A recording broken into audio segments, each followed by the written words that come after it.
हरियाणा की राजनीति में चौधरी ओम प्रकाश चौटाला परिवार की 3 पीढ़ियां अब सत्ता में वापसी को लेकर संघर्ष के लिए फील्ड में उतर आई हैं।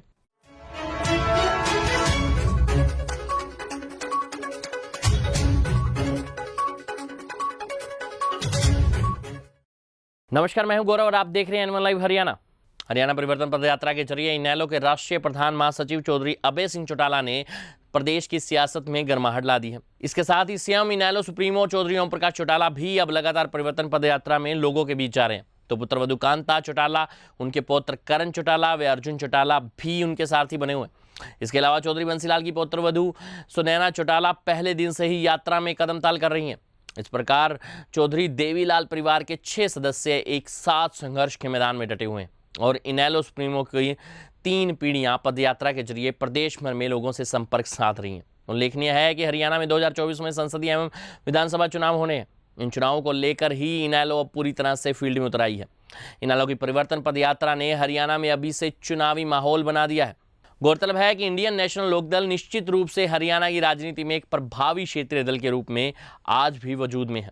चौधरी देवीलाल ने जनता पार्टी, जनता दल, समता पार्टी, हलोद्रा लोकदल जैसे सियासी दलों के बैनर तले राजनीति की। 12 अप्रैल 1988 को चौधरी ओम प्रकाश चौटाला ने इंडियन नेशनल लोकदल का गठन किया और 1 साल बाद यानी कि 1999 में प्रदेश में इनेलो की सरकार बना दी।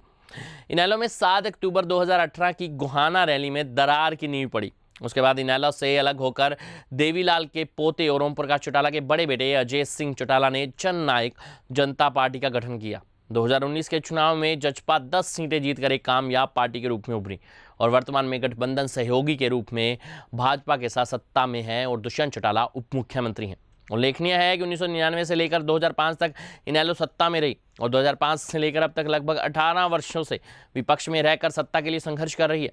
2000 के चुनाव में पार्टी ने 47 और 2005 के चुनाव में 9 सीटों पर जीत दर्ज की। 2009 में 31 सीटों पर जीत मिली, 2014 में 19 सीटें मिली। 2019 के चुनाव में इनेलो को महज 1 सीट मिली और उसका मत प्रतिशत भी 2.44 रह गया। ऐसे में अब सत्ता वापसी को लेकर इनेलो के बड़े चेहरों ने पूरा जोर लगा दिया है और यह कमान खुद इनेलो सुप्रीमो चौधरी ओम प्रकाश चौटाला ने अपने हाथों में ले रखी है। 88 साल के चौटाला अभी भी फील्ड में दस्तक देते हुए गठबंधन सरकार पर हमले बोल रहे हैं। तो तीसरी पीढ़ी से करण चौटाला व अर्जुन चौटाला की जोड़ी भी युवा शक्ति को अपने साथ जोड़ रही है।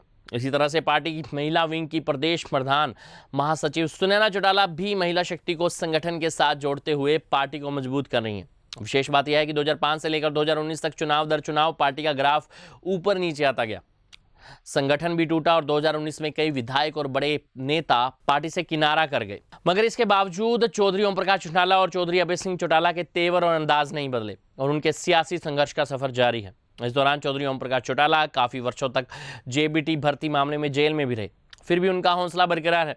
खास बात यह है कि हरियाणा की राजनीति में पदयात्राओं का अपना एक इतिहास रहा है। चौधरी देवीलाल ने 1974 में किसानों के मुद्दे पर मुहिम चलाई और उसके बाद 1986 में उन्होंने न्याय युद्ध चलाया। साल 2002 में तत्कालीन कांग्रेस के अध्यक्ष चौधरी भूपिंदर सिंह हुड्डा ने भी यात्रा निकाली। इस तरह से साल 2008 में चौधरी अजय सिंह चौटाला ने भी पैदल यात्रा की थी। अभी हाल ही में कांग्रेस नेता राहुल गांधी ने भी भारत जोड़ो यात्रा की है। हरियाणा के सियासी इतिहास में 7 महीने तक चलने वाली इनेलो की परिवर्तन यात्रा सबसे लंबी अवधि की यात्रा होगी। 24 फरवरी को इस यात्रा का मेवात के सिंगार गांव से शुरू हुई थी और 25 सितंबर को यह यात्रा जारी रहेगी और 25 सितंबर को चौधरी देवीलाल के जन्म दिवस पर कैथल में रैली का आयोजन किया जाएगा। इस रैली के जरिए ही इनेलो प्रदेश में अगले साल होने वाले चुनावों को लेकर शंखनाद करेगी। हमारी खास रिपोर्ट।